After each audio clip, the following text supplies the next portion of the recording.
Alors, pour commencer, quelques généralités sur la créativité. C'est une action innovatrice par laquelle un domaine de la culture est transformé, ce qui est extrêmement vague.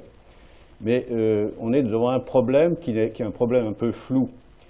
Elle est sélectionnée par l'environnement, parce qu'on sélectionne les créations et les créateurs, les créatifs. Et elle impose en fait une réorganisation à l'environnement. Il faut bien voir que la créativité, c'est forcément déviant. Je pense que c'est un concept que les personnes n'ont pas. Tout le monde est créatif maintenant. C'est presque une insulte quand on dit « vous avez le droit de ne pas être créatif ». Elle est paradoxale, mais elle est saine. Elle est innovatrice, mais c'est ce qui est le plus difficile à déterminer, parce que l'innovation d'aujourd'hui est le cliché de demain. J'ai vu passer beaucoup d'innovations, donc qui sont maintenant aucun intérêt. Elle est liée à une forme de pensée. J'essaierai de détailler un peu la pensée divergente. Et alors elle suscite en général plutôt le rejet au départ, l'acceptation, l'admiration, la suracceptation avec le temps et l'oubli. Donc il y a un cycle de la créativité qu'on peut voir parcourir par différentes personnes que j'envisagerai tout à l'heure. Alors, finalement, la personne qui a fondamentalement analysé le problème par un oxymore, c'est Samuel Goldwyn, qui dirigeait la Metro-Goldwyn-Mayer. Il nous faut de nouveaux clichés. Autrement dit, on invente, mais il faut qu'il y ait un cliché qui puisse circuler à nouveau dans le cinéma. Donc le cinéma est rempli de clichés, de remake. On refait toujours le même film, et les gens ne s'en rendent pas compte. Et on est donc sur cette problématique. Et à l'intérieur de cette problématique, il va y avoir des génies qui imposent un changement dans la manière d'interpréter le monde. Donc c'est la créativité exceptionnelle, mais ça ne résume pas la créativité.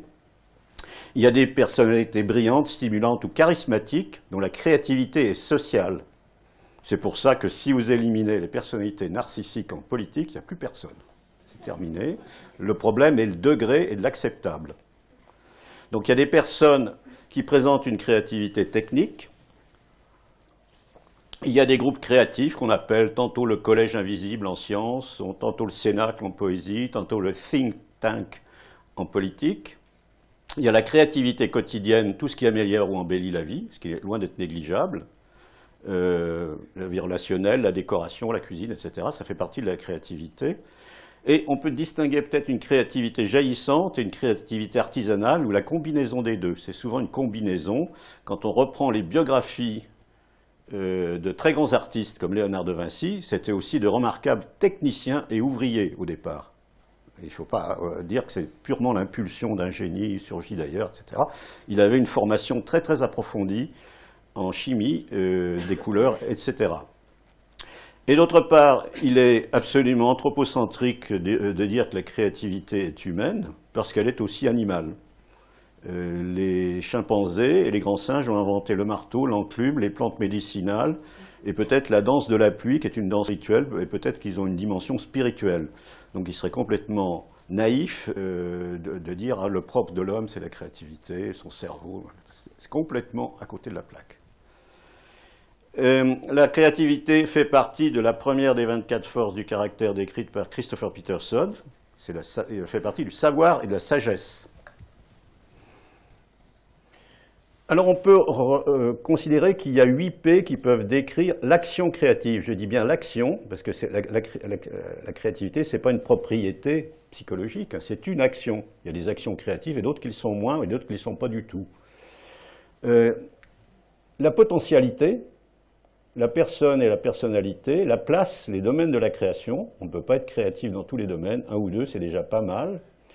La pression de l'environnement et le processus intime de création, la production créative qu'on peut appeler l'œuvre, et également deux paramètres que j'ai essayé d'explorer, la permanence de l'œuvre, qui représente soit un marqueur temporel, soit la perspective de l'œuvre, qui est un analyseur intemporel. Donc il y a des œuvres qui sont des analyseurs intemporels, au moins pour un certain temps, mais qui permettent de dire plus que ce qu'elle disait à l'époque.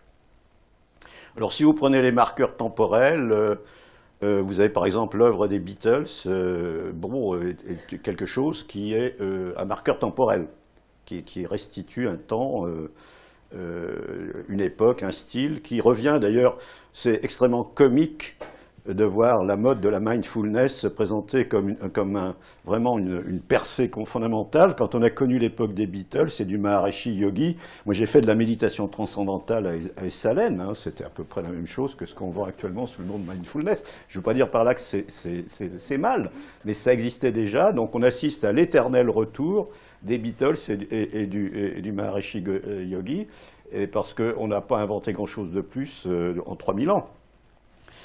Donc, les analyseurs intemporels, ce que je verrais plutôt, c'est que l'œuvre a une perspective qui est claire, c'est les œuvres phares qui éclairent, qui ont une capacité, qui transcendent le passé, le présent et le futur, qui transcendent les cultures. Par exemple, l'œuvre de Saint-Augustin transcende les cultures. J'ai fait de l'enseignement pendant 4 ans en Algérie. Il y avait une colline à Naba où il y avait une chapelle, une basilique dédiée à Saint-Augustin, un couvent catholique financé par l'État algérien. Je ne savais pas comment conclure un congrès. J'ai dit chercher comme ceux qui trouvent et trouver comme ceux qui doivent chercher encore. C'est Saint-Augustin, me dit parfait, il est d'ici, il est de Soukaras. Donc il transcende les cultures musulmanes, catholiques, chrétiennes, la psychologie avec ses théories de la mémoire. Donc vous pouvez reprendre ces exemples. Il y a des œuvres phares. Il n'y en a pas beaucoup, peut-être une dizaine, une vingtaine en littérature. Et il y a des musiques phares aussi, qui sont relues, revues, comme Jean-Sébastien Bach, qui a été revu par la pop music très largement et pompé très largement par tout le monde. Donc c'est l'œuvre qui éclaire, je dirais. Donc ça, c'est un analyseur intemporel, et peu d'œuvres peuvent mériter ce qualificatif. Alors le cycle. Bon, quand on lance un produit sur le marché, un produit créatif, alors ça choque beaucoup les journalistes, on va dire, une œuvre, c'est pas un produit, c'est un produit, oui, une société. On a le rejet ou l'indifférence. On a immédiatement sorti du cycle, ça n'existera jamais plus que ça n'a été à la sortie. Ensuite, il y a l'acceptation, qui peut être plus ou moins progressive, la suracceptation. Survient la phase de la copie et du plagiat. Ensuite, il y a l'oubli et la redécouverte. Et le produit revient dans le cycle. Si vous prenez l'œuvre de Jean-Sébastien Bach, c'est typique, une œuvre qui a été complètement oubliée pendant 150 ans, jusqu'au moment où tout le monde le redécouvre, des chanteurs de pop aux musiciens classiques, à ceux qui voulaient réorchestrer, etc., mettaient leur glose autour. Ceux qui estiment qu'il ne faut jamais jouer Bach avec la pédale, d'autres qui disent on s'en fout. Enfin voilà, à ce moment-là, c'est devenu un sujet incontournable, alors qu'à une époque, tout le monde s'en fichait. Je l'ai connu cette époque, c'était à peu près dans les années 50. Donc, on peut se poser aussi la question des 7 facteurs de l'action créative, ce que j'ai essayé de développer dans le bouquin La force avec soi, en 2007. Une personne a une motivation intrinsèque qui provient en réalité de tout de racines, si vous voulez, qui sont la psychopathologie. Il vaut mieux ne pas être trop normal pour être créatif. Des dons et des aptitudes biologiques, il y en a peu. Il y a les mathématiques, les échecs, la musique un peu. La personnalité, l'intelligence, mais l'intelligence plutôt version émotionnelle que l'intelligence du QI, quoique ça ne nuise pas. Les émotions et la motivation intrinsèque. Alors je ne vais pas avoir le temps d'analyser toute la séquence. Finalement, il y a une préparation, il y a une action, Mais la préparation peut être extrêmement longue. Il y a des œuvres qui incubent très très très longtemps. Et quand on pense à l'œuvre de Proust, elle a incubé quand même très très longtemps, avec des essais, des erreurs. Et la relation que je vais explorer, c'est plutôt la relation créativité-émotion. Alors, les émotions, ça peut se présenter sous la forme d'une sorte de compulsion à peindre ou à faire de la musique chez certains créateurs pour gérer leurs émotions. C'est une façon de gérer les émotions que de créer. Alors, il y a 5 émotions primaires qui sont la joie, la tristesse, la colère, la peur, le dégoût, on peut ajouter le mépris éventuellement, qui donnent leur coloration aux œuvres, mais qui vont fusionner avec la motivation et les thèmes personnels des créateurs, autrement dit, leur schéma cognitif. Alors, je prendrai un seul exemple, c'est la Duchesse de Langeais de Balzac. C'est un souvenir d'enfance, parce que mon père était très communiste au départ, on la recevait l'Humanité, il y avait la Duchesse de Langeais en feuilleton, donc c'est une première lecture, la Duchesse de Langeais. Alors, la Duchesse de Langeais est un chef-d'œuvre de la colère, c'est-à-dire que la Duchesse de Castres était très convoitée par Balzac, et la Duchesse lui a dit « Mais mon cher Balzac, vous êtes bien regardé quand même ». Donc il n'a fait qu'une traite, et il écrit « La Duchesse de Langeais », où une femme coquette allume tous les hommes, et tombe sur un homme qui lui fait payer tout le mal qu'il a fait à d'autres hommes. Et le récit de la Duchesse de Langeais, c'est le choc de 2 personnalités narcissiques qui s'attirent et se repoussent en même temps. Donc il y a ce double mouvement dans la Duchesse de Langeais. Alors Armand de Montriveau, qui a quand même des tendances un peu paranoïaques, la rejette, et puis en plus, après, s'en mord les doigts. Et alors la Duchesse, pendant ce temps-là, va au couvent, se retire parce qu'elle était très amoureuse de lui, elle est très déçue, elle décide de se retirer au couvent. Après une dernière confession à un vieil ami sénile qui s'appelle le vidame de Pamiers. Et elle se renferme dans un couvent, et pendant une dizaine d'années, Armand de Montriveau, avec les 13, cherche à retrouver la Duchesse de Langeais, la retrouve, mais il l'enlève du couvent, il l'emmène sur un bateau, et elle meurt sur le bateau. Donc on est vraiment dans la grandeur romantique, mais dans la colère, dans la profonde colère, où Balzac a su transformer en objet d'art quelque chose qui était une impulsion criminelle. D'ailleurs, le vrai titre de la Duchesse de Langeais, c'est « Ne touchez pas la hache », c'est-à-dire « N'allez pas remuer ce qu'il ne faut pas remuer ». Et Jacques Rivette en a fait un très bon film avec Balibar et Depardieu, fils. Donc c'est un objet esthétique qu'on relie tout le temps, la Duchesse de Langeais. Alors finalement, ce qu'on voit, c'est que l'émotion, c'est bien joli, mais il faut la mettre en forme. C'est un peu ce que disait Nietzsche, alors ce qui peut s'appliquer tout à fait à la Duchesse de Langeais. C'est la vanité blessée n'est-elle pas la mère de toutes les tragédies, mais où la fierté est blessée, croit quelque chose de meilleur qu'elle. Alors, dans le cas de Balzac, c'est l'œuvre d'art. Et ce thème a été repris un peu plus tard par Nietzsche, dans l'origine de la tragédie, qui a montré que finalement, la tragédie grecque, c'était une tension plutôt, entre ce qui est dionysiaque, ce qui est donc violent, l'ivresse dionysiaque, il prend l'ivresse comme modèle de comportement dionysiaque, et le rêve qui est une mise en forme apollinienne. Donc c'est la dichotomie entre le dionysiaque et l'apollinien, en disant que cette tension est à l'origine de la tragédie grecque. C'est-à-dire tout ce qui est primaire, émotion primaire, et tout ce qui est émotion mise en forme. Alors évidemment, l'apollinien peut aller vers l'académisme, et le dionysiaque vers le chaos. Hein. Donc on est entre les deux. Et l'œuvre d'art, bon, c'est un équilibre fragile entre les deux. Ce qui est une vue tout à fait intéressante. Et évidemment, on ne peut pas cautionner tout ce qu'il y a dans l'origine de la tragédie, parce qu'il y a au moins 4 ou 5 pages qui peuvent être interprétées de manière entièrement fasciste. Mais cette idée, cette tension, est tout à fait intéressante, parce qu'elle est la tension du créateur. Et Nietzsche était un créateur, plus un poète d'ailleurs qu'un philosophe, était un créateur, il savait de quoi il parlait. Alors, au niveau de la psychologie positive, on a quand même évolué à partir de la notion d'expérience optimale ou de flux, qui reprend un peu l'expérience PIC d'Abraham Maslow. Donc il y a une absorption passionnelle dans la tâche, une attention portée à son maximum, une concentration sur l'instant présent, et un sentiment de beauté et de maîtrise et d'oubli de soi qui sont les principales caractéristiques. C'est ce qu'a développé Csikszentmihalyi. dans son ouvrage sur la créativité. Donc il définit une personnalité autotélique, une personnalité qui réalise les choses pour elle-même et non selon un but externe. Là, j'aimerais bien savoir comment il n'y a pas de but externe. Enfin bon, c'est la position de Csikszentmihalyi. Hein. Il y a quand même l'œuvre d'art cherche un public et des renforçateurs. C'est quand même quelque chose qu'il ne faut pas nier, même si dans l'instant de la création, on s'en fiche complètement. Hein. Donc c'est ça un des problèmes de la psychologie positive.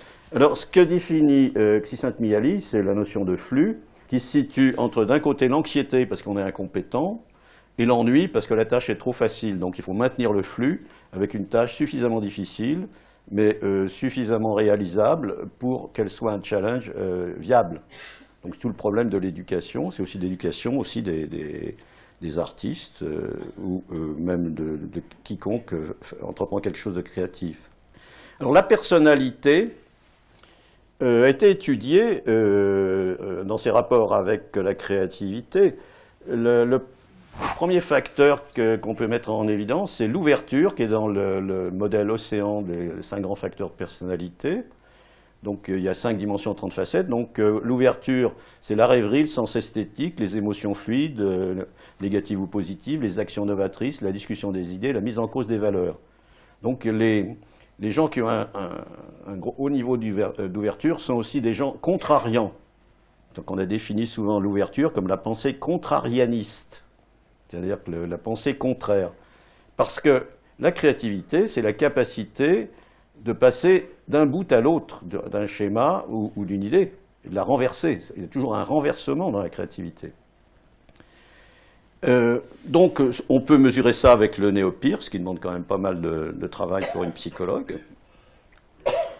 Les troubles de personnalité, donc il y a une plus grande fréquence sur 291 personnalités célèbres des arts, des sciences et de la politique, dont Winston Churchill. C'est ce qu'a mis en évidence Post en 1994. On trouve une prévalence 25% qui présentait un trouble de la personnalité. Il dit 13%, Post en 1994. Actuellement, on dirait 6% de troubles de personnalité, avec les statistiques meilleures. C'est la statistique de Huang qui est beaucoup plus récente. Donc 90% des poètes avaient des traits pathologiques et 20% un trouble caractérisé. Donc l'idée qu'il ne faut pas être trop normal psychologiquement pour être bien créatif est plutôt soutenue par les données de l'épidémiologie. Il en va de même, alors là c'est Victor Hugo déprimé, en phase mélancolique. Alors pour les cliniciens, prière de noter l'oméga des sourcils, qui est pathognomonique de la mélancolie. Ça a énormément d'importance, parce que si vous voyez ça un jour, c'est l'hôpital dans la minute. Parce que il faut considérer que le patient qui a cette configuration a pratiquement un pistolet braqué sur sa tempe. Bon, Victor Hugo s'en est bien tiré, on ne sait pas comment, mais ça peut être ça en clinique quotidienne. Alors il y a 4 études qui suggèrent fortement que l'hypomanie serait en lien avec la créativité, ce qui n'est pas absolument surprenant, parce qu'on sait que dans l'hypomanie ou dans la manie, il y a une plus grande fuite, rapidité des idées, les idées courent et le cerveau tourne à toute vitesse, et les gens qu'on soigne pour troubles bipolaires disent surtout n'écrétez pas trop ma phase maniaque, parce que je vais perdre mes capacités. Je vais envoyer mon bouquin à Thierry Herman, qui fait la Maison du Chaos. Il m'a dit je suis content de voir que le soutien vient de là où on ne l'attendait pas, mais je vous confirme qu'une bipolarité bien traitée permet la créativité. Donc il a allé visiter la Maison du Chaos à Saint-Romain, c'est très intéressant. Il a été en but à la stupidité de la mairie de Saint-Romain parce que c'était pas conforme à un beau village régional, mais enfin. L'art n'a pas à se conformer et il a gagné son procès avec le soutien d'une grande partie des gens à Lyon. Alors la bipolarité est un avantage peut-être vis-à-vis de la sélection naturelle, parce qu'il y a une statistique tout à fait sérieuse qui a été faite en Suède chez des patients, des proches indemnes et des contrôles. Les troubles bipolaires ainsi que des fratries non affectées de patients schizophrènes ou bipolaires se trouvent surreprésentés dans les professions créatives. Ce qui pourrait expliquer le paradoxe de la persistance des troubles mentaux malgré l'évolution. C'est que les gens qui ont des troubles mentaux sont protégés parce qu'ils ont une valeur pour la société. C'est une notion peut-être à reprendre, parce que la société moderne aurait peut-être tendance à ne pas bien le comprendre. Et donc je crois que c'est tout à fait intéressant comme idée. Au niveau du cerveau, on a trouvé quand même que des gens qui avaient un haut score de pensée divergente étaient corrélés avec la densité des récepteurs D2, des récepteurs de la dopamine. La diminution de ces récepteurs dans le thalamus facilite le passage du flux d'informations et de meilleures performances. Je pense que les gens créatifs, on a l'impression qu'ils vont plus vite que les autres. Je pense que c'est ça qui est un des critères. Ça va à toute vitesse par rapport à, disons, des gens qui sont moins créatifs. Et ça pourrait être le substrat biologique, mais encore une fois, c'est 14 sujets et une étude. J'en ai pas tellement trouvé d'autres. Maintenant, on va envisager les styles cognitifs et la créativité. Tout d'abord, la pensée divergente. La pensée divergente est une manière de résoudre les problèmes avec une pensée qui présente 3 caractéristiques: l'originalité, la fluidité et la flexibilité. Donc, c'est la capacité à produire du nouveau, vite, bien, et de le renverser. Alors, le test le plus simple, c'est le test de Torrance, qui consiste à dire, par exemple, veuillez nommer le plus grand nombre possible de choses carrées, et si vous répondez la place de la Concorde, c'est un peu plouc, c'est square, et c'est une pensée convergente. Si vous répondez la musique que fait la pluie en tombant sur le toit, vous serez quand même déjà dans la divergence, et vous pouvez aller encore plus loin. Alors, pour les étudiants, comme test, je voudrais écrire en 3 minutes, nommer le plus possible de choses carrées, trouver le plus possible de choses transparentes, un cercle est-il toujours rond, est-ce que l'homme devait être créé? Alors ça, je l'ai pris dans le Talmud. Une pensée du Talmud, une dispute talmudique tout à fait célèbre, qui aboutit à la conclusion qu'il aurait mieux valu que l'homme ne fût pas créé, mais que puisqu'il a été créé, autant qu'il soit bon. La psychologie positive. L'accès au processus conscient et préconscient.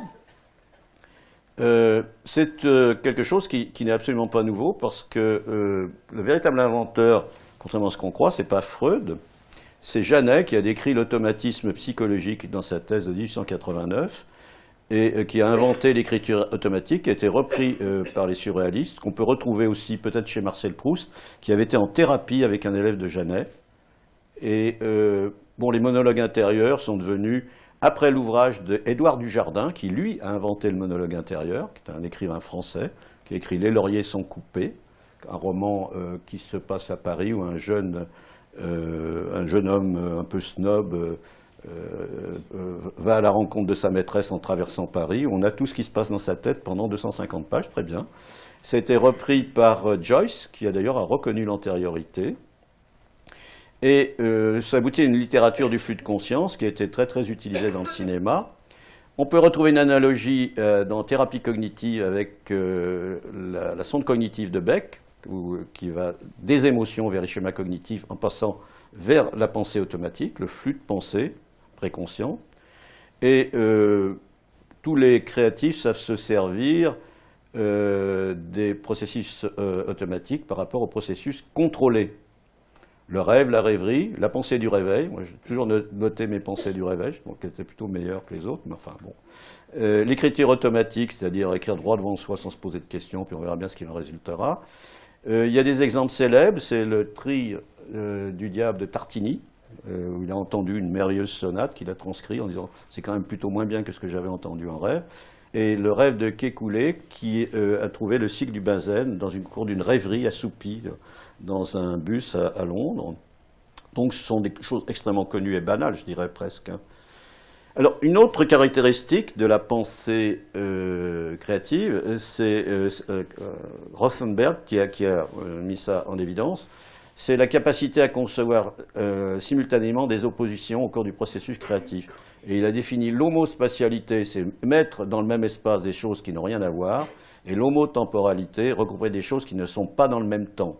Ce que fait Magritte dans cette peinture célèbre, L'Empire des Lumières, où le jour est en même temps que la nuit, ce qui est une impossibilité chronologique. Donc on retrouve ça absolument partout, dans la peinture, la poésie, la littérature, le cinéma.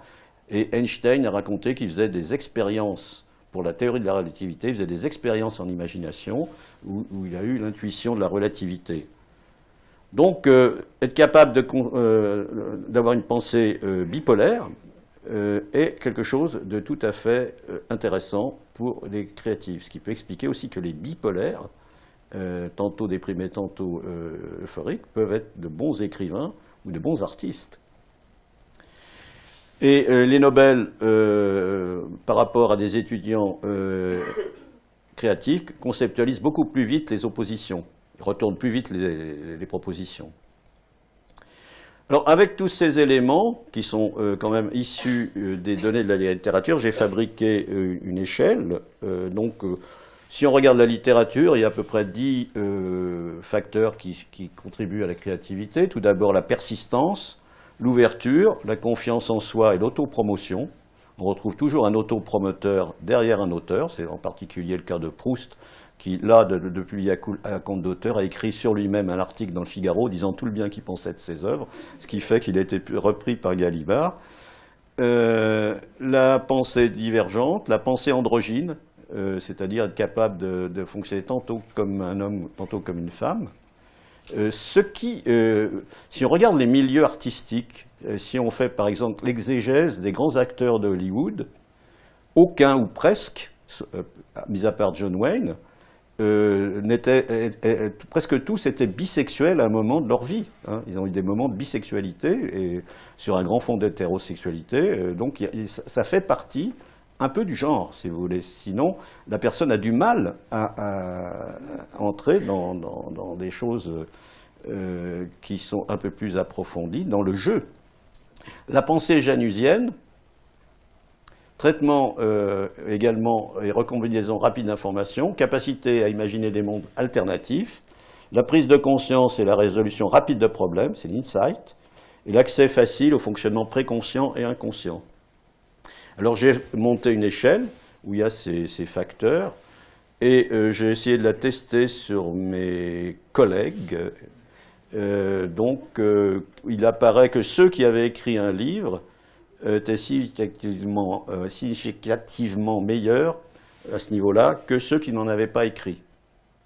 Donc c'est une petite étude qui demande, comme après donc j'ai cessé mes activités au CHU, je n'ai pas poursuivi ces recherches, mais à mon avis ça vaudrait peut-être le coup de continuer. Alors faciliter les émotions créatives, donc j'ai mis au point une méditation que j'ai appelée la méditation du Magnolia, que j'ai publiée dans un bouquin. Elle est faite pour faciliter ou débloquer la créativité. Donc je l'ai faite parce que j'ai un magnolia chez moi, donc je m'assieds sous le magnolia, je médite sur l'impermanence, comme celle des fleurs du magnolia, qui ne sont là que quelques jours, mais aussi de l'éternel retour de la création et de la créativité après le gel. Vous voyez que je suis très nietzschéen, l'éternel retour, oui, effectivement, ça me va tout à fait. Alors, le méditant se fixe sur une situation pratique de création, une peinture, une musique, un livre, un objet, une pratique, une rencontre, une action sociale. Il va imaginer les étapes nécessaires, laisser émerger les idées nouvelles, puis valoriser la permanence de la créativité personnelle. Dire, dans le fond, créer, c'est laisser. À la fin de la méditation, il va revenir au réel de son environnement, noter des idées, des images positives qui ont émergé de la méditation, chercher un lieu pratique pour créer un atelier dont il doit organiser le temps et l'espace. Quand on dit aux gens, si vous voulez être créatif, il faut organiser un atelier. Oh, un atelier, qu'est-ce que c'est? Oui, c'est une table où on pose un ordinateur. George Sand, elle avait un atelier. C'était un bureau qui faisait même pas 50 cm où elle écrivait. Hein. Donc, c'est ça un atelier, d'organiser l'espace. Et ensuite, on va avoir les étapes où on cesse le pilote automatique, on se concentre sur la respiration, on inclut tout le corps en expansion de la méditation, très classique, hein, et on attache de l'attention à la fleur du magnolia et en étend sa conscience au cycle de l'éternel retour des saisons, le magnolia en automne, hiver, printemps, été, et on reste sur le printemps, la floraison. Trouvez en vous une zone de créativité insatisfaite. C'est évident que le bien-être, c'est d'être satisfait. Donc si on est une zone insatisfaite, c'est qu'on n'est pas dans le bien-être, ou en friche, et observez-la avec compassion, curiosité et bienveillance, ainsi que les émotions et les pensées qui en résultent. Vous observez les blocages, mais aussi les facilitations. et vous inventez un espace, un atelier, un lieu, une saison, un moment, où vous agissez en pleine conscience pour créer, et restez-y quelques instants. Ensuite, vous visualisez une partie de l'œuvre ainsi créée, que vous observez avec intérêt et compassion, comme s'il s'agissait d'une fleur de magnolia, qui cette fois va rester avec vous. Et vous extrayez de la méditation toutes les pensées et les émotions qui vont vous permettre de construire l'œuvre, et de chercher un lieu réel, un atelier pour créer. Voilà, donc je vais faire ça dans tous les ateliers de psychologie positive, je l'ai fait avec certains patients, je me suis fait à moi-même, j'en ai plus tellement besoin, mais ça peut être utile quand on est sur un bloc de créativité, ce qui est pas rare de trouver des gens qui ont beaucoup de talent et qui n'arrivent pas à s'en sortir, parce qu'ils n'arrivent pas à se mettre devant leur machine à écrire, ou à se mettre devant leur tableau, et ils n'arrivent pas à se mettre au boulot, parce que les gens pensent que la créativité se passe dans la tête, pas du tout. Ça se passerait à la rigueur encore mieux dans les pieds, ça dépend ce qu'on fait, ou dans les mains. Alors, en conclusion, je n'ai pas dépassé le temps, ça va ? Il existe deux grands types de créativité, la créativité exceptionnelle et la créativité quotidienne. Il existe des traits mesurables de personnalité créative, l'ouverture, la pensée divergente, la pensée janusienne, l'auto-efficacité, principalement. La bipolarité est associée à la créativité. L'acte créatif procure une émotion positive et la créativité provient des émotions, mais tout aussi importante est leur stylisation. Dire j'ai des émotions donc je suis créatif, c'est une grande naïveté et une grande illusion qui va vous amener à la désillusion. Le problème de la créativité, c'est le style et la stylisation, et ça peut prendre des années de travail. Les statistiques qui ont été faites en Allemagne sur les musiciens exceptionnels par rapport à ceux qui sont bons, c'était 10 à 20 heures de travail intensif de plus par semaine. Donc il n'y a pas de mystère, personne n'a calculé les heures de solfège de Mozart, personne n'a calculé le temps qu'a passé son père à lui apprendre la musique en étant très strict, ce dont on peut le remercier. Et il y a aussi ça que les gens ont du mal à intégrer dans le problème de la créativité. Et je pense que la psychologie positive peut contribuer à ce développement. Je vous remercie de votre attention.